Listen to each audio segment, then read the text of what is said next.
나오신 우리 모든 성도님들을 환영합니다. 오늘 제가 찬양대 소리를 듣고 찬양 소리를 듣고 깜짝 놀랐어요. 제가 별로 솔직히 기대는 많이 안 했거든요. 아유, 우리 할머니 할아버지들 찬양 참 열심히 하신다. 마음은 좋았는데 기대는 솔직히 많이 안 했어요. 근데 제가 찬양 소리가 탁 나오는데 온몸에 전율이 느껴졌습니다. 이게 장난이 아니구나. 이 노래 잘하시는 몇 분이 나와서 노래를 하는 것도, 찬양을 하는 것도 참 귀한 일이죠. 얼마나 노래를 잘하시는지. 그렇지만 우리 성도들이 마음을 합하여 하나님께 찬양한다는 것은 이게 보통 일이 아니구나. 오늘은 그래도 쑥스러워서 그러셨는지 모르지만 다 안 나오신 것 같아요. 내가 나이 많아서 뭐 하겠나, 이런 분들, 그런 말씀 하지 마세요. 하나님은요, 우리들 보실 때 다 아이들이에요. 아멘입니까? 전능하신 하나님, 시작과 끝이 없는 하나님이 저희를 보실 때 우리는 아이들이에요. 우리 여기 계신 성도님들이 저보다 조금 나이가 더 많으신 것 뿐입니다. 그러나 하나님 보시기에는 참 어린아이들 같아요. 그리고 하나님께서 우리의 찬양을 들으실 때 얼마나 영광 받으시는지 모릅니다. 다음에는 우리 성도님들 다 참석하셔서 정말 하나님께 큰 영광 돌리는 그러한 찬양대가 되시기를 간절히 바랍니다. 여러분, 오늘은 내게 상을 베푸시는 하나님에 대해서 좀 다 같이 묵상해 보고자 합니다. 여러분, 지금까지 우리는 시편 23편을 여러 번에 걸쳐서 묵상해 보았습니다. 참 너무나 얼마나 좋은 말씀들이 많이 있는지 몰라요. 하나님은 우리의 목자가 되어주십니다. 또 우리를 푸른 초장에 누이십니다. 잔잔한 물가로 인도하세요. 우리를 늘 의로운 길로 인도해 주십니다. 비록 우리가 사망의 음침한 골짜기를 지날지라도 우리와 함께 해주시고 우리를 보호해 주십니다. 얼마나 좋은 말씀인지 몰라요. 시편 23편을 보면서 정말 그러한 삶을 살고 싶습니다. 그런데 다윗의 찬양은 여기서 멈추지 않는다는 사실입니다. 사실 지금까지는 시작에 불과했습니다. 다윗은 하나님을 찬양하면서 무엇을 이야기할까요?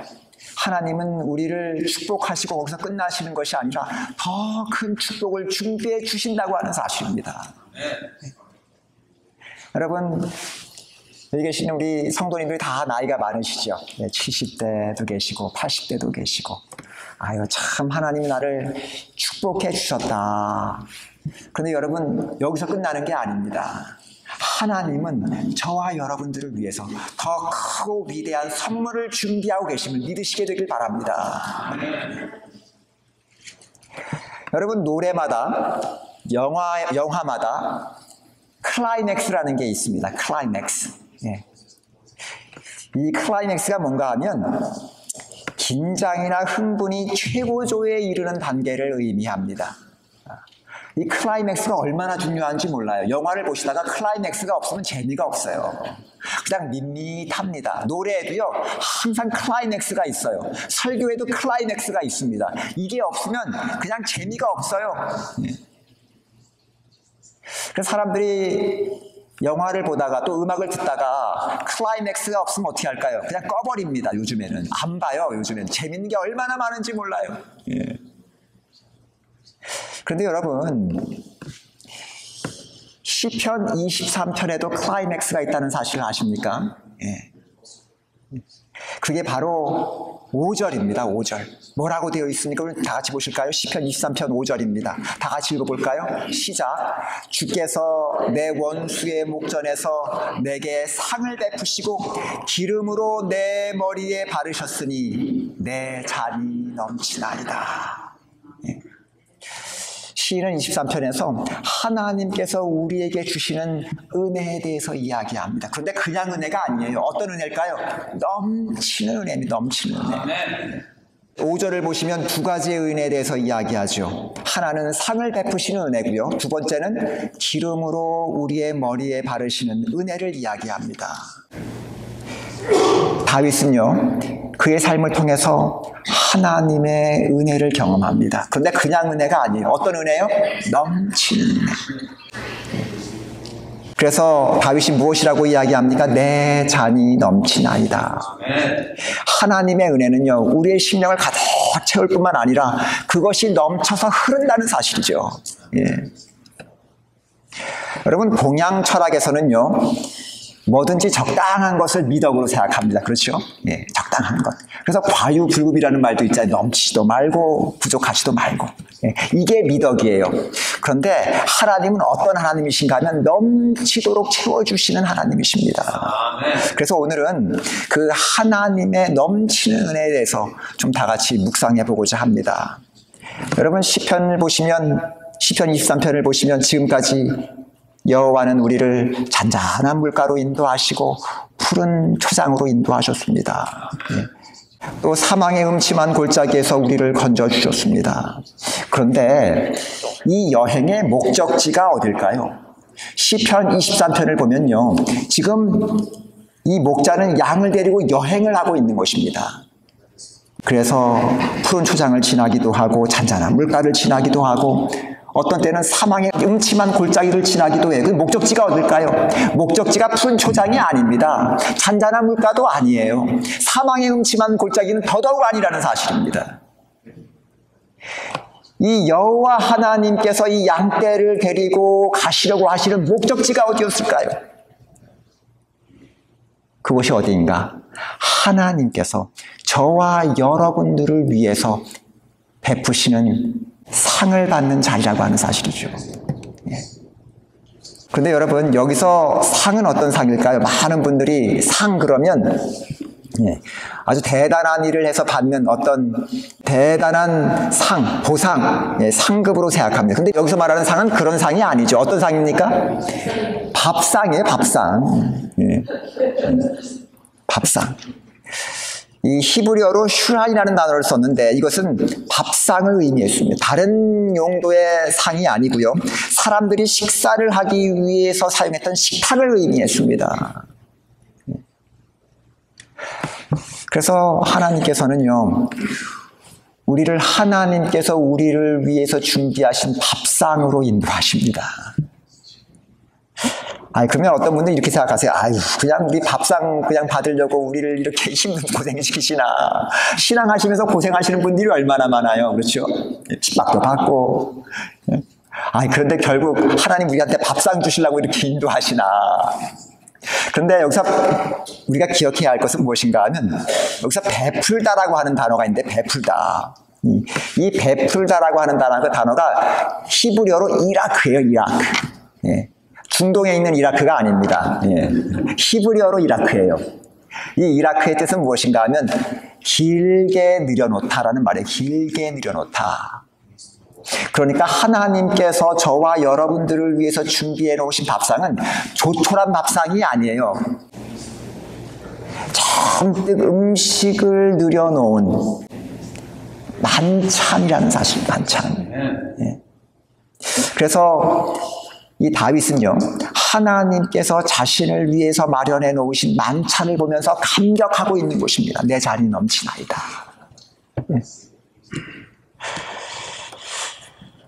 그런데 도대체 여러분, 이것이 무엇을 의미할까요? 도대체 왜 다윗은요, 자신 앞에 차려진 이 밥상을 보면서 감격할까요? 그동안 배가 많이 고팠나 봐요, 우리 다윗 왕이. 그래서 밥 한 개 잘 차려 놓으시니까 다윗 왕이 정말 감격해서 하나님을 찬양했던 것일까요?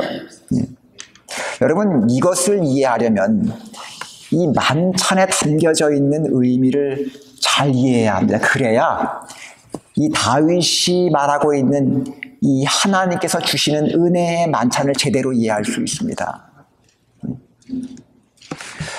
뿐만 아니라 성경에는요, 먹고 마시는 이야기가 참 많이 기록되어 있습니다. 그래서 여러분, 제가 지금 드리는 이 말씀을 잘 이해하시면 성경에서 기록하고 있는 이 먹고 마시는 것에 대한 새로운 의미를 발견할 수 있습니다. 여러분, 고대 이스라엘뿐만 아니라 동양권에서는요, 이 함께 식사를 한다는 것에 대한 굉장한 의미가 있습니다. 서양과는 좀 달라요. 한국을 예로 든다면요.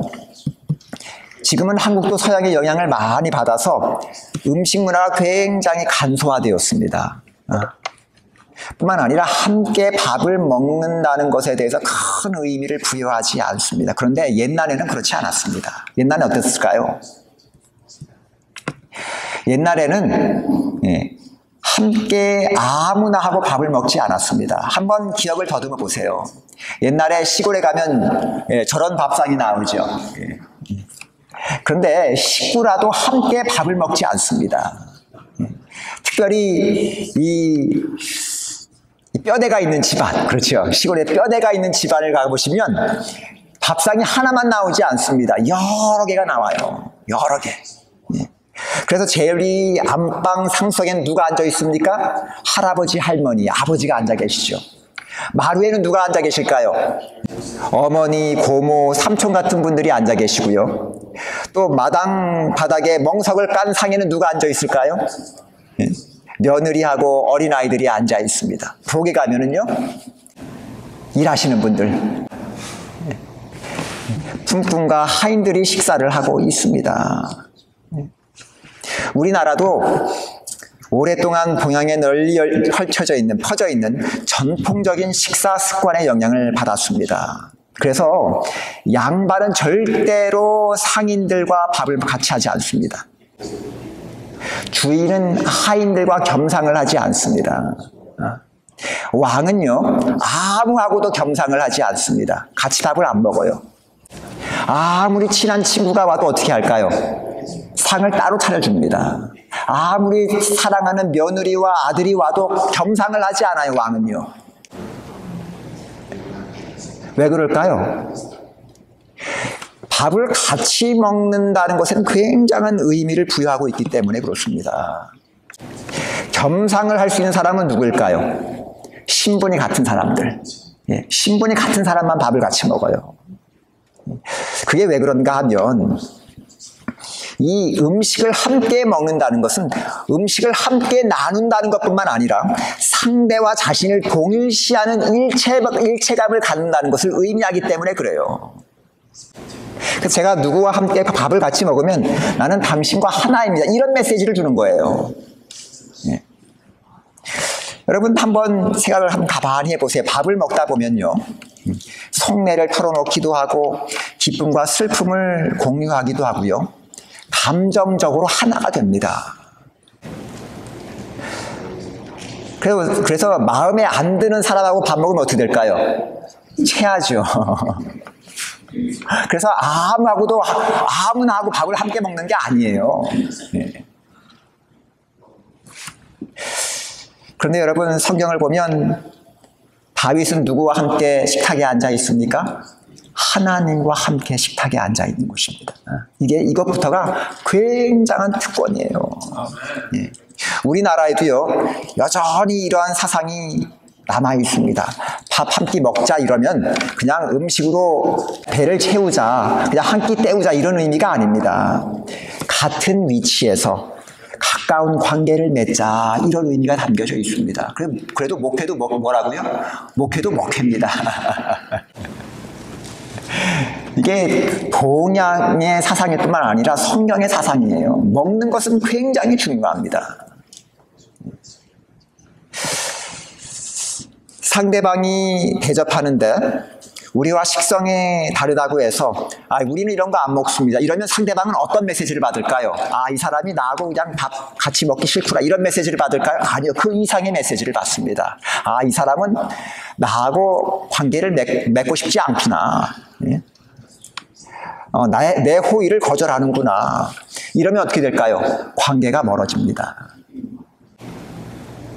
그래서 이 식성이 까다로우신 분들은 다른 사람들과 관계를 맺는 것도 참 어렵습니다. 그만큼 먹는 것은 굉장히 중요해요. 오래전에 중국 내륙 오지로 한 선교사가 들어갔습니다. 이 선교사가 왜 들어갔을까요? 복음을 전하고 거기 있는 사람들에게 봉사하기 위해서 들어갔습니다. 근데 옛날에 중국이니까 이 서양 사람이 들어가서 말이 통할까요? 안 통할까요? 말이 안 통하죠. 손짓 발짓 하면서 이 사람들과 대화를 나누는 것입니다. 그러면서 그곳에 있는 촌장이 결국은 이 사람이 우리 동네에서 살고 싶다는 이야기구나. 대화가 통했어요. 그래서 이 촌장이 다른 시험이 길게 난 노인들과 함께 모여서 오랫동안 상의를 했습니다. 하루 종일 모여서 토의를 했어요. 바깥에서는 이 선교사가 마음 졸이게 기다리고 있었습니다. 야, 어떤 결정이 날까? 내가 이곳에 머무를 수 있을까? 드디어 회의가 끝나고 그 촌장이 밖으로 나왔습니다. 그러면서 환한 이 웃음을 지으면서 그 사람에게 악수를 청해요. 이 노인들의 회의에서 이 선교사를 받아들이기로 결정한 것입니다. 그래가지고 이 촌장이 이 사람의 손을 끌고서 이제 한 장소로 갑니다. 그리고서 곧 연회가 베풀어져요. 연회가. 그런데 그 밥상을 보니까 이 서양에서 살아온 이 선교사가 보도 듣도 못한 음식이 올라왔습니다. 막 살아있는 구더기에 또 원숭이 요리에 뱀으로 담근 술에 이 선교사가 기절초풍하는 것이죠. 선교사가 눈살을 찌푸리며 토할 것 같은 모습으로 이 음식으로부터 고개를 돌리기 시작하면서 거절하게 되었습니다. 그때 어떻게 되었을까요? 그 뜨거웠던 환영식의 분위기가 갑자기 싸늘해지는 것입니다. 또 조금 전까지만 해도 따뜻한 미소를 보내던 촌장도요, 갑자기 험악한 표정으로 바뀌는 것입니다. 그러더니 무장한 사내들이 이 사람을 끌고 나가는 것입니다. 그리고 죽였어요. 밖에서. 왜 그랬을까요? 지금 이 사람에게 음식을 대접한 것은 이 사람과 더불어 형제됨의 맹양식을 한 것, 약속을 한 것입니다. 그런데 이 사람이 그것을 거절하자 이 사람을 자신의 적으로 간주하고 제거해버린 것입니다. 여러분, 그래서 우리가 건강식하는 거 굉장히 중요하죠. 절제하는 거 굉장히 중요하죠. 그런데 우리가 사람을 사귀면서 이 사람을 어떻게 대해야 할까? 또 우리가 이 사람과 식성이 다를 때 이 사람의 마음을 어떻게 하면 상하지 않을까? 굉장히 많은 기도와 주의가 필요한 부분이 아닐 수 없습니다. 전도하려고 하시는 분들, 또 다른 사람들에게 복음을 전하시려고 하시는 분들은 굉장히 많은 기도와 지혜가 필요합니다. 자, 그런데 이러한 사상이요, 신약 성경에도 그대로 발견됩니다. 여러분, 예수님께서 지상에 계신 동안에 바리새인들과 서기관들에게 굉장히 많은 비난을 받으셨습니다. 그 비난 가운데 하나가 무엇이었습니까? 예수님이 세리와 죄인들과 함께 식사를 하신다는 것이었습니다. 바리새인들도요, 함부로 겸상을 하지 않았습니다. 밥을 함께 먹지 않아요. 아무하고나. 특별히 이방인이라든지 또 죄인이라든지 세리라든지 밥을 함께 먹지 않습니다. 근데 예수님은요, 세리랑 밥을 먹지요. 창녀들과 밥을 먹지요. 그러니까 예수님만 비난을 받는 게 아니었습니다. 누구도 비난을 받았을까요? 예수님을 따라다니는 제자들까지도 비난을 받았습니다. 죄인과 함께 밥을 먹는 사람들, 세리들과 함께 밥을 먹는 사람들. 이 세리들은 어떤 사람들일까요? 국민 배신자입니다. 배신자. 우리나라로 말하면 일본 앞잡이. 그렇죠? 우리 한국 사람들은 일본 앞잡이들 얼마나 싫어합니까? 그런 사람들이 세리라는 사람들은 동족의 피를 빠는 사람들. 그러니까 바리새인들이 얼마나 꼴불견이었을까요? 예수님이 그런 사람들하고 밥을 드세요. 그런 사람들과 어울려 다니십니다. 이 정도 비난을 받으시면 예수님이 융통성을 좀 발휘하셨어야 합니다. 그렇죠? 그래서 좀 피해 다니신다든지, 죄인들이니까 좀 피해 다니신다든지, 아니면 뒤에서 좀 몰래 만난다든지. 그런데 그러질 않으셨어요. 예수님 참 융통성이 없어요. 제가 봐도. 저도 융통성이 없는데 예수님은 참 없으셨어요. 여전히 그 세리들과 죄인들과 함께 식사를 하시는 것입니다. 절대로 예수님께서 그것을 포기하지 않으셨어요. 타협하지도 않으셨습니다. 그 이유가 무엇이었을까요? 그것이 예수님의 사역에 있어서 굉장히 중요했기 때문입니다. 포기할 수도 없이, 타협할 수도 없을 정도로 참 중요한 사역이었기 때문에 그렇습니다. 그러면서 예수님께서 바리새인들과 서기관들에게 뭐라고 말씀하세요? 건강한 자에게는 의원이 쓸데없고 병든 자에게라야 쓸데있나니 내가 의인을 부르러 온 것이 아니요 죄인을 불러 회개시키러 왔노라. 바리새인들과 서기관들의 비난에 대한 예수님의 대답이었습니다.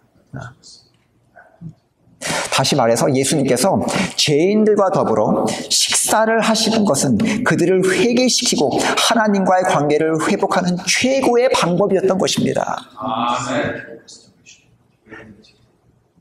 그러면서 주님께서 죽으시기 전날 밤 무엇 하세요? 성만찬 예식을 하세요. 성만찬 예식. 성만찬 예식이 별거 아닙니다. 먹고 마시는 거예요. 성만찬 예식은 예수님의 살과 피를 먹고 마시는 겁니다. 그러면서 뭐라고 말씀하세요? 내 살을 먹으라, 내 피를 마시라. 그 성만찬 예식을 통해서 우리가 주님과 하나 되는 것이고요. 그 성만찬 예식에 참여하는 모든 사람들이 예수 그리스도 안에서 하나가 되는 예식이었습니다.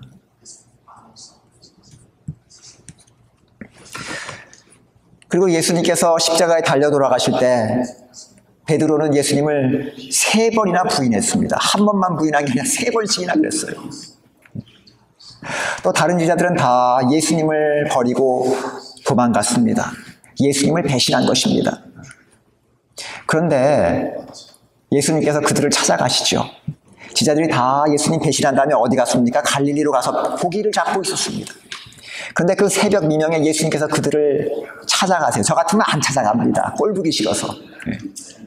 뭐 어디가 이쁘다고 딴 데 쫓아갑니까? 근데 예수님께서 그들을 찾아가세요. 그리고 무엇 하십니까? 예수님께서 아침을 준비하셨습니다. 떡에다가 생선을 구워 놓으시고 제자들을 기다리고 계셨습니다. 여러분, 이것은 무엇을 의미했을까요? 이것으로 너와 나는 끝이다? 이거 결별 선언하시려고 하셨을까요? 아니죠. 내가 너희를 용서한다. 내가 여전히 너를 사랑한다. 너와 나는 끊을 수 없는 언약의 관계다. 무엇을 통해서 보여주셨을까요? 아침을 통해서, 식사를 통해서 주님의 사랑을 보여주셨습니다. 그러면서 여러분, 계시록 3장에 마지막 교회에 보내는 권면에 뭐라고 말씀하셨습니까? 요한계시록 3장을 보시면 이렇게 되어 있죠. 볼지어다 내가 문 밖에 서서 두드리노니 누구든지 내 음성을 듣고 문을 열면 내가 그에게로 들어가 그로 더불어 먹고 그는 나로 더불어 먹으리라. 여러분, 마지막 시대가 참 예수님 믿기 힘든 시대라는 거 여러분 아십니까? 얼마나 불신도 많고 유혹도 많은지 몰라요. 그런 유혹과 핍박 다 이기고 마음문을 열고 내가 주님을 내 삶의 주인으로 모시고 나를 주관하도록 결단하는 일은 절대로 쉬운 일이 아닙니다. 그런데 이 커다란 결단의 보상이 겨우 우리와 밥 한 끼 하신다는 것이니 얼마나 실망스럽습니까? 아니, 난 정말 큰 맘 먹고 예수님을 영접했는데 예수님은 고작 나에게 주시는 게 그래, 너하고 나하고 먹자, 밥 먹자. 근데 여러분, 이건 절대로 작은 약속이 아니라는 것입니다. 그냥 이것은 하나의 상징이에요. 너하고 나하고 먹자. 그러니까 밥만 먹고 끝내자, 이게 아닙니다. 이거는 하나님께서 우리에게 주시는 언약이고요, 상징입니다. 네. 왜 그럴까요? 나하고 밥을 함께 먹겠다는 것은 무엇인가 하면 주님과 나를 동등한 존재로 여겨주시겠다는 것입니다. 제가 아까 그랬잖아요. 옛날 사람들은 아무하고나 밥을 먹지 않습니다. 자신과 위치가 같지 않으면 절대로 같이 밥을 먹지 않아요. 그런데 주님께서 나와 함께 밥을 먹어주시겠다는 겁니다. 다시 말하면 나를 하나님과 동등한 자격으로 여겨주시겠다는 것입니다. 아멘. 그러면서 나의 고통과 아픔을 다 이해하시고 나를 회복시켜 주시고 축복해 주시겠다고 하는 약속인 것입니다. 그것이 이 밥상에 다 함축되어 있는 것입니다. 그러면서 이 만찬은 어디로 연결될까요? 요한계시록 19장을 보시면 어린 양의 혼인잔치에까지 연결되어 있어요. 그 여러분, 우리의 마음 문을 열고 주님과 더불어 먹고 마시는 경험을 한 사람들은 어디까지 가게 될까요? 하늘나라의 만찬에까지 참여하게 되는 것입니다. 여러분, 이 세상에서 하나님과 먹고 마시는 경험을 해보지 못한 사람은 절대로 거기 못 가요. 거기는 어떤 사람들만 가게 될까요? 이 땅에서 주님과 더불어 먹고 마시는 경험을 해본 사람들만이 가는 곳입니다.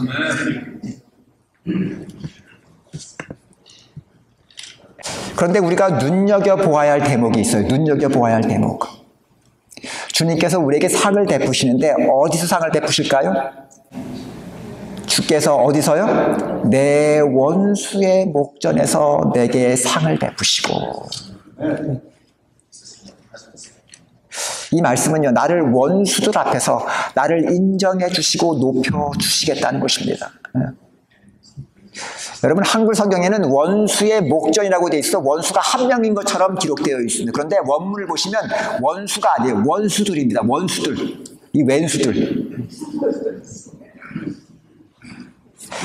다시 말하면 하나님께서 다윗에게 잔치를 베풀어 주시는데 비밀리에서 아무도 모르는 곳에서 은밀하게 하시는 게 아니에요. 모든 사람들이 보는 앞에서, 특별히 누구 앞에서? 내 원수들 앞에서 하나님께서 만찬을 베풀어 주시는 것입니다.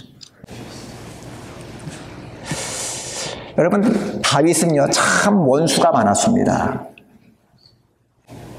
그가 의로운 길을 가려고 했을 때, 그가 하나님의 뜻대로 살려고 했을 때 원수들이 얼마나 많았는지 모릅니다. 또 그는 사망의 음침한 길을 걸었지요. 그 사망의 음침한 길이 어떤 길일까요? 원수들이 우물거리는 것입니다. 원수들이.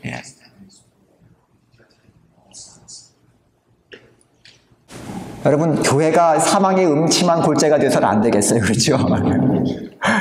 교회를 일주일마다 한 번씩 오는데 아이고 내가 오늘 또 사망의 음침한 길을 가라, 그런 건 안 돼요. 여러분, 여기는 하나님의 만찬의 자리가 되어야 합니다. 아멘. 우리 교인들끼리 왼수가 돼서는 안 되겠습니다. 근데 여러분, 이 원수는 어떤 존재일까요? 원수는 악한 마귀 사탄이기도 하고요, 환경이기도 하지만 누구를 통해서 역사합니까? 사람을 통해서 역사하죠. 사람들. 근데 이 사람들은 어떤 사람들일까요? 이 원수라는 말은요, 히브리어로 차라르라는 말을 썼는데, 차라르라는 말은 어떤 뜻인가 하면 괴롭게 하다, 고통을 주다. 그러니까 원수는 어떤 사람인가 하면 나를 못살게 구는 사람, 괴롭히는 사람이 원수예요. 이 원수들은 다윗을 늘 괴롭히고 고통을 주고요, 영혼을 파멸시키기 위해서 늘 올무를 놓습니다. 다윗이 안 되기를 바라며 조금이라도 비틀거리며 쓰러지면 박수를 치고 좋아하는 사람들, 조롱하는 사람들, 아주 꼴보기 싫은 사람들입니다. 이런 사람들이 한 명만 있어도 얼마나 인생이 피곤한지 몰라요. 그런데 다윗은요, 주변에 이런 사람들이 깔려 있었다는 거죠. 그래서 그가 내가 사망의 음침한 골짜기를 지날지라도, 이런 고백이 나온 것입니다. 다윗이 이런 경험을 참 많이 했어요. 그래서 시편에 그가 이렇게 부르짖죠. 시편 3편을 보시면 다윗이 이렇게 이야기해요. 여호와여, 나의 대적이 어찌 그리 많은지요. 일어나 나를 치는 자가 많소이다. 많은 사람이 있어 나를 가리켜 말하기를 저는 하나님께 도움을 얻지 못한다 하나이다. 여호와여, 일어나소서. 나의 하나님이여 나를 구원하소서. 원수들이 얼마나 많았으면 다윗의 입에서 이러한 시가 나왔겠습니까? 너무나 답답한 것입니다.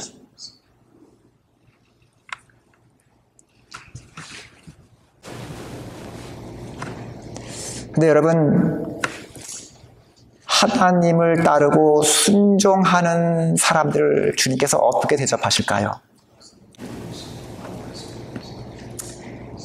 모든 사람들이 보는 앞에서, 특별히 원수들이 보는 앞에서 하나님께서 그들과 함께 식탁에 앉아주신다는 사실입니다. 여러분, 왜 그러실까요? 만천하 사람들에게 하나님께서요, 내가 그를 존귀히 여기노라. 내가 이 사람을 인정하노라. 내가 이 사람을 사랑하며 축복한다는 것을 보여주시기 위함입니다. 여러분, 세상 왕은요, 지체가 낮은 사람하고는 밥을 함께 먹지 않습니다. 왕이 아니라 자신이 조그만 잘났다고 생각하는 사람도 우리와 같이 밥을 먹지 않습니다. 목을 꼿꼿이 세우고 우리와 겸상을 해주지 않습니다. 참 웃기는 일이죠. 사람인데 그래봐야 그렇죠. 근데 자기 잘났다고 우쭐거리면서 웬만한 사람하고는 밥도 같이 안 먹습니다. 그게 사람이에요. 그런데 하나님은 어떤 분이실까요? 우리와 겸상하시기 때문에 참 시시한 하나님이십니까? 하나님은 이 세상뿐 아니라 온 우주를 창조하신 하나님이세요. 하나님은 그냥 이 하늘과 땅만 창조하신 분이 아니라 온 우주를 창조하시고 통치하신 하나님이십니다. 아멘. 여러분, 우리가 사는 이 세상은요, 우주에서 볼 때 모래 한 알보다도 작은 존재입니다. 우주에서 보면 이 지구는 눈에 보이지도 않아요. 그런데 사람들이 서로 높아지겠다고 싸우고 다투는 모습들을 하나님께서 얼마나 한심스럽게 보실까요? 아이고, 그거 별거 아닌데. 여러분, 세상에서 높은 게 별거 아닙니다. 우주에서 보면 눈에 보이지도 않아요. 지구는 어디 있는지 눈에 보이지도 않습니다. 그런데 하나님은 어떤 분이신가? 온 우주에서 영광을 받으시는 하나님이십니다. 모든 존귀와 영광을 한 몸에 받으시는 분이세요. 천사들도 하나님을 찬양할 때는요, 너무나 부끄러워서 그 위대한 천사들도 얼굴을 가리고 하나님께 찬양합니다. 뿐만 아니라 우주에 있는 모든 거민들이 하나님 앞에 무릎을 꿇습니다. 그런 위대한 하나님께서 원수들 앞에서 우리 앞에 만찬을 준비해 주십니다. 그리고 우리와 함께 앉아서 거기서 식사를 하세요. 여러분, 이것은 무엇을 보여주실까요? 하나님께서 모든 원수들 앞에서 우리를 얼마나 사랑하시고 우리에게 얼마나 깊은 관심을 가져주시는지를 보여주시는 것입니다. 그러면서 우리를 비천한 사람처럼 무시하고 짓밟으려는 원수들 앞에서 우리를 높여주시고 존귀케 해주실 뿐만 아니라 축복해 주실 것을 약속해 주십니다. 그러면 원수들이 어떻게 할까요? 계속해서 우리에게 달려들어서 우리를 못 살게 하고 우리를 모함할까요? 아니죠. 하나님이 우리를 인정해 주셨는데 원수들이 그대로 달려들어서 우리를 해하려고 하면 어떻게 될까요? 그 원수는 죽습니다. 옛날에 왕이 총애하는 사람을 모함하거나 죽이려고 하면 어떻게 됐을까요? 죽습니다. 여러분, 에스더 이야기를 한번 생각해 보세요. 에스더 이야기. 이 하만이 왕비였던 에스더가 유대인인 줄을 몰랐습니다. 그래서 유대인을 다 죽이려고 했죠. 그러다 어떻게 되었습니까? 하만이 어떻게 됐어요? 하만만 죽은 게 아니라 폐가 망신했습니다. 폐가 망신. 하만만 죽은 게 아니라 그의 10아들, 그러니까 다 죽은 거예요. 씨를 말려버린 것입니다. 옛날 말로 말하면 멸문지화 이런 거. 옛날에 왕의 눈밖에 나면 그냥 멸문지화입니다. 집안이 없어져 버려요, 그냥. 여러분, 하나님께서 함께 하시고 축복하시는 사람들을 잘못 건드리면 그렇게 됩니다. 참 두려운 일이에요. 그래서 우리가 하나님을 잘 믿겠다고 하시는 분들에서 함부로 건드리면 안 돼요. 아멘. 그분들을 존중해야 하고 그분들을 도와드려야 하고 축복해 주어야 합니다. 그러면 여러분, 원수라도 똑똑한 사람이 어떻게 할까요? 바로 무릎을 꿇어야죠. 그렇죠? 하나님께서 높여주실 사람 앞에서 무릎 꿇어야 합니다.